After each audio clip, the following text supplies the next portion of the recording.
বেঁধেছি আমার প্রাণ সুরের বাঁধনে তুমি জানো না আমি তোমারে পেয়েছি অজানা সাধনে আমি তোমার সঙ্গে বেঁধেছি আমার প্রাণ 23rd October 2004 আচ্ছা মনে নেই অনেক দিনের কথা তো যতটুকু মনে আছে দুর্গাপূজার সময় ছিল ওই যে আমার ছোট ভাই তো দুর্গাপূজার সময় বাড়িতে গেছি যাওয়ার পরে আমার ফ্রেন্ড ছিল একটা অর্জুন ওরে নিয়ে গেছি বাড়িতে তো পূজার সময় সবাই ওই যে রাতের বেলা অর্জুন আমি শুয়ে আছি আর কি থাকার পরে সবাই যে গ্রিটিং মেসেজ দেয় না দুর্গাপূজার শুভেচ্ছা এই টাইপের তা আমি সবাই অ্যাজ ইউজুয়াল পাঠাইছি আর কি তো পাঠানোর পরে ও রিপ্লাই করে তুমি পাঠাও নাই সুজিত এটা তুমি পাঠাইছি কাহিনী উল্টাই দিচ্ছ কেন আমি তোমাকে পাঠাইছি গ্রিটিং মেসেজ আমি পাঠাইছি তুমি তারপরে রিপ্লাই করছো তুমি মিথ্যা কথা বলবা না তুমি আমাকে পাঠাও না আমি সবাইকে পাঠাইছি পর তুমি আমাকে রিপ্লাই করছো রাতে তুমি খালি মিথ্যা কথা বলো না না না আমার যতটুকু মনে আছে আমি 1000 এসএমএস ফ্রি পাইছি এর জন্য আমি সবাইকে মেসেজ দিয়েছি যাই হোক আর কি মেসেজ আসছে আর কি আসার পরে যাই হোক আমি রিপ্লাই দিছি তারপরে হচ্ছে আমাদের কথা হয়েছে সারা রাত মেসেজে টেক্সটে কথা হওয়ার পরে তারপরে আস্তে আস্তে ওই যে শুরু হয়েছে আর কি কথা বলা তারপরে তো কয়েকদিন পরে যেন প্রপোজ করছিলাম নবমীতে হ্যাঁ করার পরে 23rd October হচ্ছে ও তারপরে তো এইভাবেই শুরু কোথায় প্রপোজ করছে ফোনে প্রপোজ করার পরে ওই বলছে তারপর ঢাকায় গিয়ে আমরা দেখা করতে এইভাবে শুরু হয়েছে তারপর বলো তোমারে আমি চিনতে পারিনি না না প্রেম হয়ে গেছে কিন্তু বয়ফ্রেন্ড চিনি না দেখা করতে গেছি আর সামনে দিয়ে চলে গেছি আমরা বেইলি রোডের কে এসে বিএফসি তে গেছিলাম এবং আমরা ওই জায়গায় তারপরে আমি বলতাম ওটা আমার শ্বশুর বাড়ি কারণ সুজিত আমার সবসময় বিএফসি তে নিয়ে যেত চিকেনই খাওয়াইতো এই একটা জিনিস খাইতাম মানে এইটা ছিল প্রথম শ্বশুর বাড়ি আর দ্বিতীয় শ্বশুর বাড়ি ছিল চারুকলা ওর ফ্রেন্ডদের সাথে আড্ডা দিতে আমি চুপ করে বসে থাকতাম কি প্যারাটা দিছো তখন আমি যদি এখনকার মতো থাকতাম কেন কি এখনকার মতো থাকলে ভালো হতো আরো তুমি তোমার মতো আড্ডা দিতে আমি আমার মতো আড্ডা দিতাম তখন যে তুমি থাক আমি আজকে কমপ্লেইন করব না মনের মধ্যে আমার কত কষ্ট বান্ধবী যোগ না কিছু বলার থাকলে বলো এই লাস্ট চান্স এবার আর পালা না এবার আর তোমাকে আমি চান্স দেব না জীবন মরণ সংকটে আছো তুমি ভালো দিকটা খারাপ দিক বলো ভালো দিক বলবো না খারাপ দিক বলবো দুইটাই এত অপশন খোঁজো কেন সবকিছুতে অপশন তো তুমি খোঁজো ভিডিও আছে আমার কাছে প্রমাণ আছে অভিযোগ হচ্ছে মাথা অনেক গরম একদম অল্পতেই মাথা গরম হয়ে যায়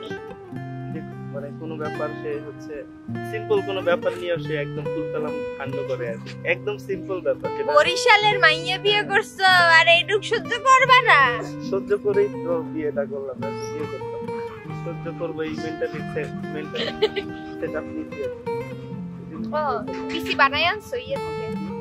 মাথার জন্য 3 বছর প্রায় 3 বছরের মতো হচ্ছে আমরা মানে মিউচুয়াল ব্রেকআপে ছিলাম আর আন্ডারস্ট্যান্ডিং ছিল আমি ইন্ডিয়া যাওয়ার পরে হচ্ছে ওই আমার ব্যস্ততা ছিল অনেক আমরা প্রচুর ব্যস্ত থাকতাম প্রচুর কাজ বাজ থাকতো ক্লাস থাকতো তা ওর একটা অভিযোগ ছিল আমি সময় দিতাম না ঠিক মতো তারপর আস্তে আস্তে যা হয় কিন্তু আমরা সবসময় টাচে ছিলাম প্রত্যেক সপ্তাহে কয়েকবার কথা হয়েছিল এমন হয় না যে অনেকদিন আমরা কথা বলতেছি হ্যাঁ মাঝখানে শুধু লকডাউনের আগে মনে হয় অনেক দিন কথা কেন বিয়ে করছি আমি এই একটা মানুষের যে এত আনরোমান্টিক বিয়ে হওয়ার পর বলে যে আশীর্বাদ হয়েছে কিনা এটা জানে না আরে ওরা জিজ্ঞেস করছে যে করোনা কি আপনার জন্য আশীর্বাদ হয়ে আসছে আমি বলছি যে আমি এটা জানি না আমাদের জন্য হ্যাঁ জানি না যা হয়েছে ভালো হয়েছে। আমি এত কিছু চিন্তা করি।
বিধেছি আমার প্রাণ সুরের বাঁধনে, তুমি জানো না আমি তোমারে পেয়েছি অজানা সাধনে, আমি তোমারও সঙ্গে বেঁধে